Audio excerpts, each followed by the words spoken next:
Zeus is one of the most important deities in ancient Greek mythology, and the king of all the gods.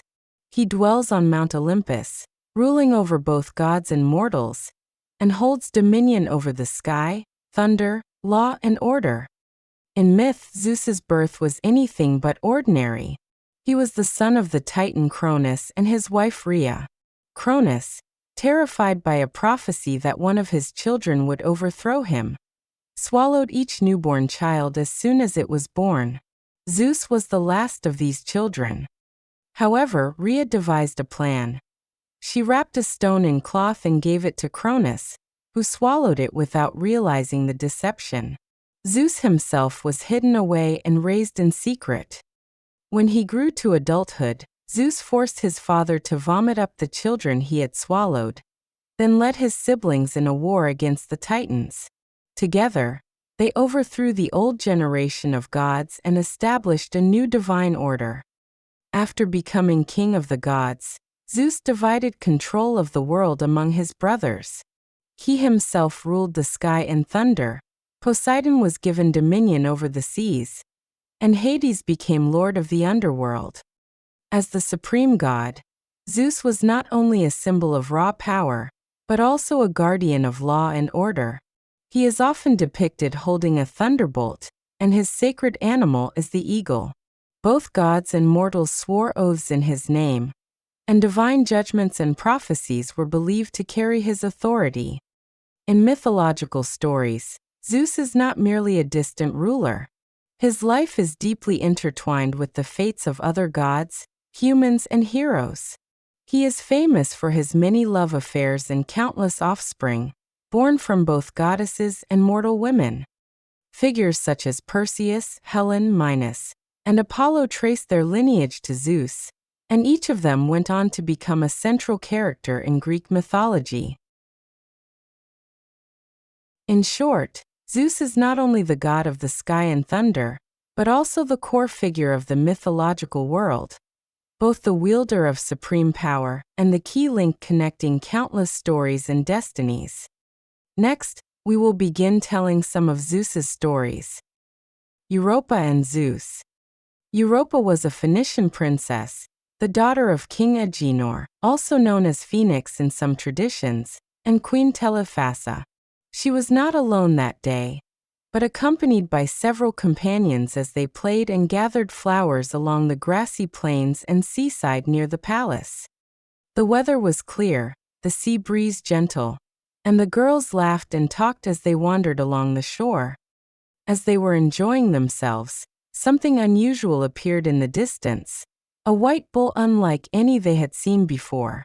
Its coat was pure white, its body strong and well-formed, and it looked nothing like an ordinary farm animal. Its eyes were calm, and as it approached, it showed no sign of aggression. Europa and the other girls paused, watching it draw closer.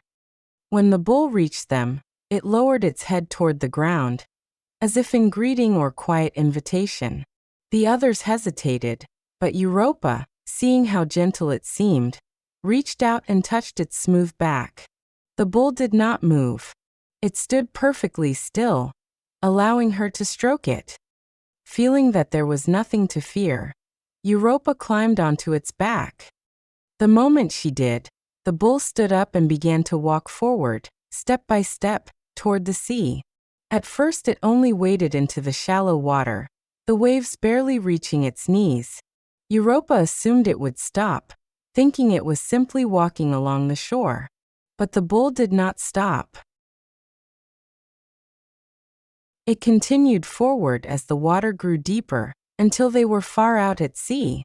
Only then did Europa realize something was wrong. Once in the open water, the bull showed no discomfort at all. It kicked through the waves with its forelegs and soon began to swim, moving faster than any ordinary animal could. Carrying Europa on its back, it raced across the sea toward the island of Crete, the very place where Zeus himself had been born and raised.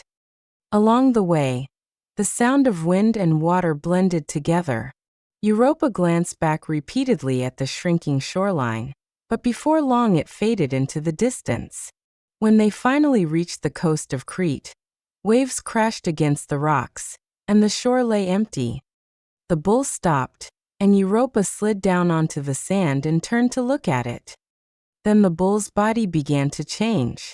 Its white coat faded, its shape shifted, and its bones and muscles slowly transformed until a grown man stood before her. He told Europa who he was: Zeus, king of the gods of Olympus. He explained that he had done all this because he had been drawn to her beauty. Zeus remained on Crete with Europa for a long time. They became lovers, and Europa eventually became queen of the island. She bore several sons: Minos, Rhadamanthus, and Sarpedon. Of these, Minos later became the ruler of Crete. Zeus never allowed Europa to return to Phoenicia. She lived out her life on Crete, becoming an important figure generation after generation. Her name would later be remembered in legend as the origin of the name Europe, the Western continent. Leda and the swan. Leda was the queen of Sparta, married to King Tyndareus, and lived a life befitting royalty. The land around the city was filled with lakes and forests, and people often came to the lakes to bathe, stroll, or hunt. Leda was known not only for her beauty, inherited from her noble lineage, but also for her gentle and approachable nature.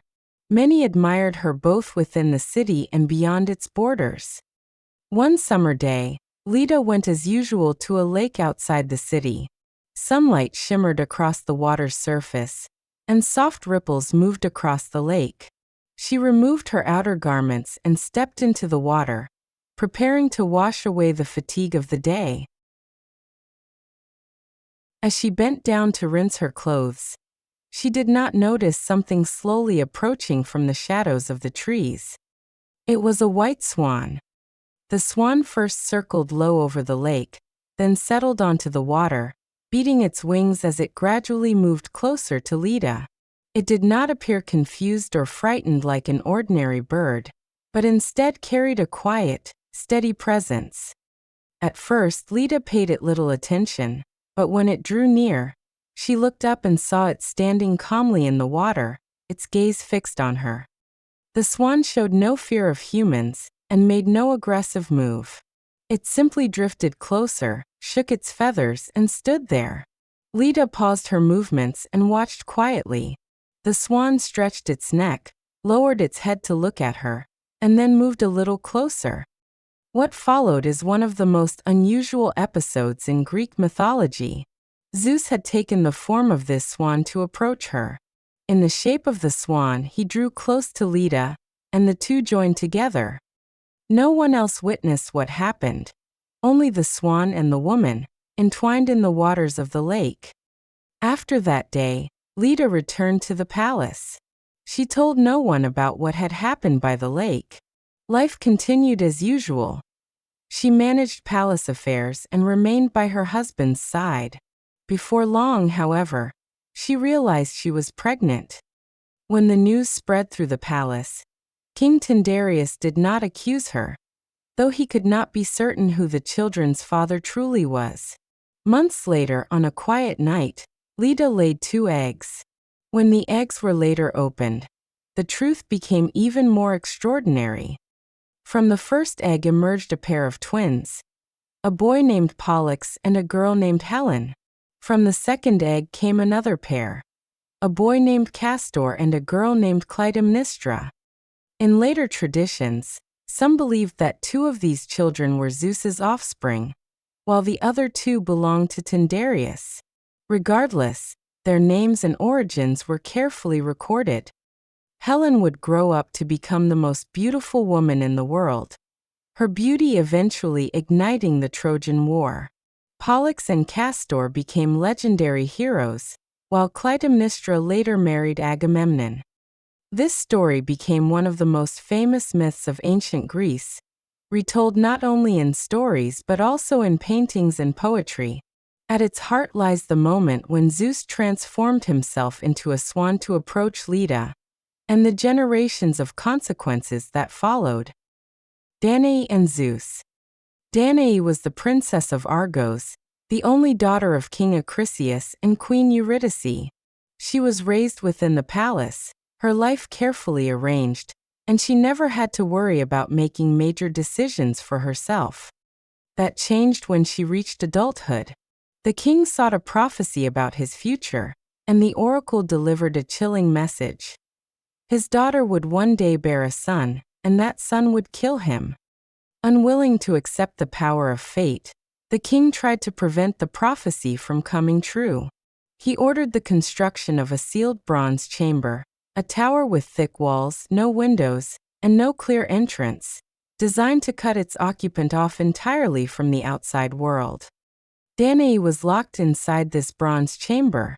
Guards brought her food and water each day, but no one else was allowed near her. Day after day passed in isolation. She could only sense time slipping away, unaware of what was happening beyond the walls, and unaware that she was steadily moving closer to the destiny foretold. One day, as Danaë lay asleep inside the chamber, she sensed a change in the air. It was not wind, nor a shift in light, but an indescribable pressure. A faint glow began to seep through the cracks in the walls. Though she could not see its source, the light slowly filled the space. The glow grew brighter until the entire chamber was bathed in golden radiance. As the light descended, it broke into countless shimmering points, falling like a fine shower of gold. She heard no sound, but when the light touched her, she knew someone was there.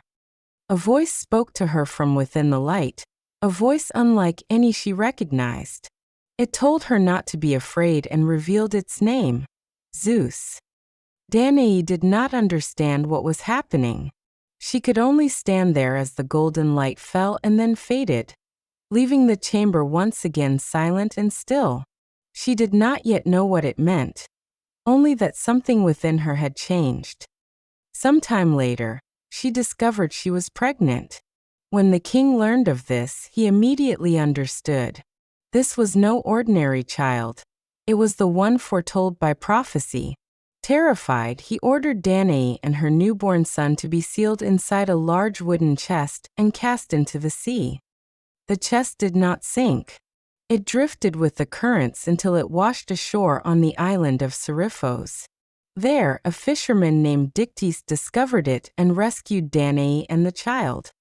Dictys took them in, but the island's king, Polydectes, became interested in Danaë after hearing her story. The boy was named Perseus.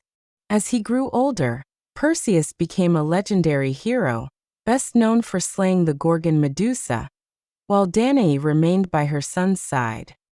Years later, during a competition, Perseus threw a discus that accidentally flew into the crowd and struck an elderly man. That man turned out to be his grandfather, Acrisius. In that moment, the prophecy was fulfilled at last.